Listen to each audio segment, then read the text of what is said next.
Estamos continuando, pois, com seminários de aprofundamento ou introdução aprofundada ao existencialismo de Jean-Paul Sartre, com o professor Eduardo Pelayo, da Universidade Nacional da Bolívia.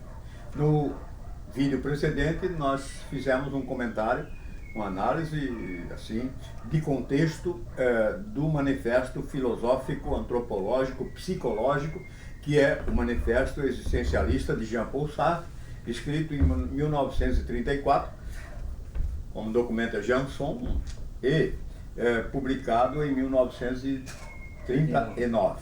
Então vou ler o texto completo, que nos vai dar bem a ideia de todo o projeto filosófico de Sartre. Tudo que ele produziu depois, produziu dentro das coordenadas desse manifesto filosófico existencialista. Então, uma ideia fundamental da fenomenologia, a intencionalidade. Ele comia com os olhos. Esta frase e muitos outros sinais indicam suficientemente a ilusão comum ao realismo e ao idealismo, segundo a qual conhecer é comer. A filosofia francesa, após 100 anos de academismo, ainda está nisso. Todos nós lemos Brunswick, Lalande e Melanchthon. Todos acreditamos que o espírito aranha atraía as coisas para a teia, cobria-as com uma barba branca e as deglutia lentamente, reduzindo-as à sua própria substância. O que é uma mesa, uma rocha, uma casa? Um conjunto de conteúdos de consciência, uma ordem desses conteúdos. Ó filosofia alimentar! Contudo, nada parecia mais evidente. Não é a mesa o conteúdo atual de minha percepção? Não é ela o estado presente de minha consciência? Nutrição, assimilação. Assimilação, dizia Lalande, das coisas pelas ideias, das ideias entre elas e dos espíritos entre si. As rijas arestas do mundo eram ruídas por estas diástases diligentes: assimilação, unificação, identificação. Entre nós, os mais simples e os mais rudes procuravam em vão algo sólido, algo, enfim, que não fosse o espírito. Por toda a parte, encontravam apenas uma névoa branca e muito ilustre, eles próprios. Contra a filosofia digestiva do empírio-criticismo, do neocantismo, contra todo o psicologismo, a fenomenologia não se cansa de afirmar que não se pode dissolver as coisas na consciência. Veem esta árvore? Seja. Mas estão a vê-la no próprio lugar em que está, à beira do caminho, no meio do pó, só e retorcida pelo calor, a 20 léguas da costa mediterrânea. Essa árvore, colocada num pedaço de terra gretada, não constitui um absoluto que entraria mais tarde em comunicação conosco. A consciência e o mundo surgem simultaneamente. Exterior por essência, o mundo é por essência em relação a ela ou com ela. Não poderias entrar na vossa consciência, porque ela não é da mesma natureza que a árvore. Julgareis reconhecer aqui Bergson e o primeiro capítulo de Mathieu Memoir, mas a fenomenologia não é um realismo. É que a fenomenologia considera a consciência um fato irredutível que nenhuma imagem física pode representar, exceto, talvez, a imagem rápida e obscura do estouro. Conhecer é estourar para, arrancar-se da úmida intimidade gástrica para prosseguir por aí afora, para além de si, para o que se não é, por aí fora, perto da árvore e todavia fora dela, pois ela escapa-se e repele-me, e eu não posso perder-me nela mais do que ela diluir-se em mim. Fora dela, fora de mim. Não reconheceis, por acaso, nesta descrição, as vossas exigências e pressentimentos? Sabias muito bem que a árvore não era vós mesmos, que não podias fazê-las entrar nos vossos estômagos obscuros, e que o conhecimento não podia, sem desonestidade, comparar-se com a posse. Ao mesmo tempo, a consciência purificou-se, é clara como a ventania. Já nada há nela, exceto um movimento para fugir, um deslizamento para fora de si. Se por milagre entrasses em uma consciência, serias arrastados por um turbilhão e lançados fora, perto da árvore, em plena poeira, pois a consciência não tem interior, é simplesmente o exterior dela própria. E essa fuga absoluta, e essa recusa a ser substância que a constituem como consciência. Imaginai agora uma série ligada de estalidos que nos arrancam a nós próprios, que não deixam sequer a nós mesmos o tempo necessário para se formar atrás deles, mas que nos lançam, pelo contrário, para além deles, na poeira seca do mundo, na terra rude entre as coisas. Imaginai que somos expulsos dessa maneira, abandonados pela nossa própria natureza num mundo indiferente, hostil e teimoso. Tereis compreendido o sentido profundo da descoberta da fenomenologia que se exprime nessa frase de Husserl. Toda consciência é consciência de alguma coisa. Pouco faltará para pôr cobro a essa filosofia da imanência, em que tudo se faz mediante acordos e permutas protoplasmáticas, mediante uma morna química celular. A filosofia da transparência põe-nos no mundo, no grande caminho, no meio das ameaças, sob uma luz ofuscante. Ser, diz Heidegger, é ser no mundo. Compreenda-se este ser no sentido de movimento.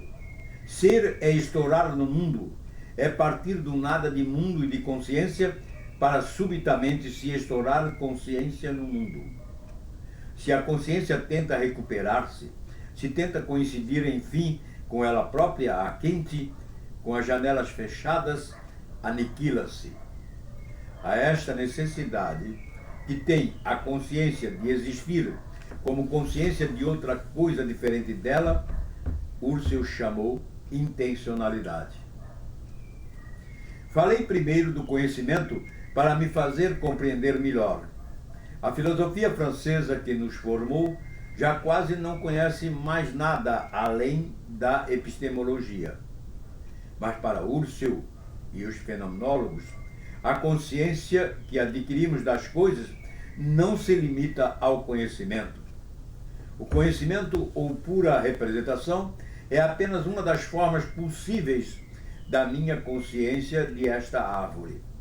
Posso também gostar dela, receá-la, odiá-la, e esse exceder-se da consciência por ela própria, a que se chama intencionalidade, torna a encontrar-se no receio, no ódio, no amor.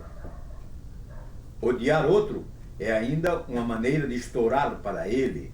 É encontrar-se de súbito em frente de um desconhecido de que se vê e se sente primeiramente a qualidade objetiva de odiável.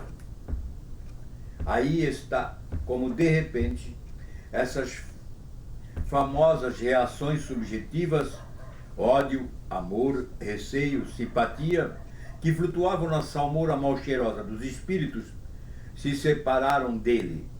São apenas maneiras de descobrir o mundo. As coisas é que se revelam a nós imediatamente como odientas, simpáticas, horríveis ou amáveis. Ser horrível é uma propriedade de uma certa máscara japonesa, por exemplo. É uma propriedade inesgotável, irredutível, que constitui a sua própria natureza, e não a soma das nossas reações subjetivas a um pedaço de madeira esculpida. A fenomenologia reinstalou o horror e o encanto nas coisas. restituiu-nos o mundo dos artistas e dos profetas. Espantoso, hostil, perigoso, com coraudouros de amor e de graça.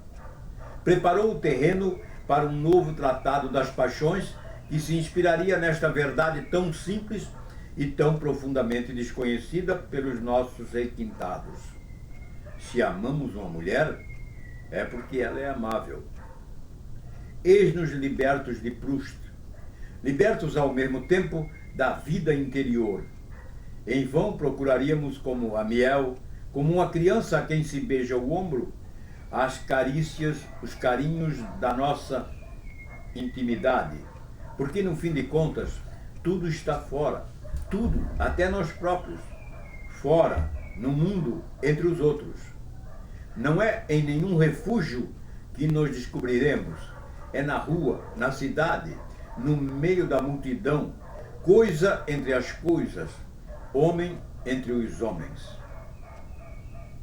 Sartre, janeiro de 1939, pela publicação em Situação 1. Redação, 1934, conforme Janson, em Sartre dans sa vie. Manifesto filosófico existencialista sartreano, anunciando sua filosofia antropológica e sua psicologia, e daí desdobra, como superando toda a filosofia precedente, posto que permite alcançar aquilo que a filosofia sempre tentou e não conseguiu realizar com propriedade e definitivamente: a compreensão do ser, da realidade mundana, das coisas, e humana, do homem.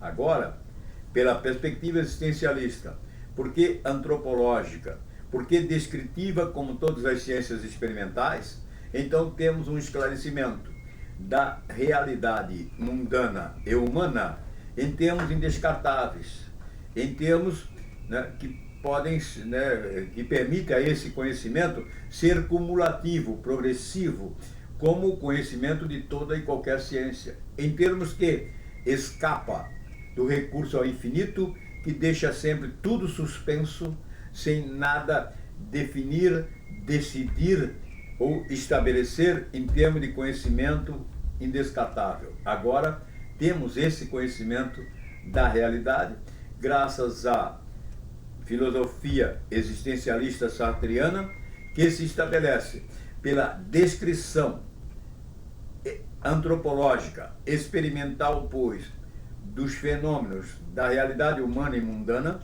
tal como fizeram e fazem todas as ciências experimentais desde o século XVI e XVII, quer dizer, como fenômeno antropológico realizado.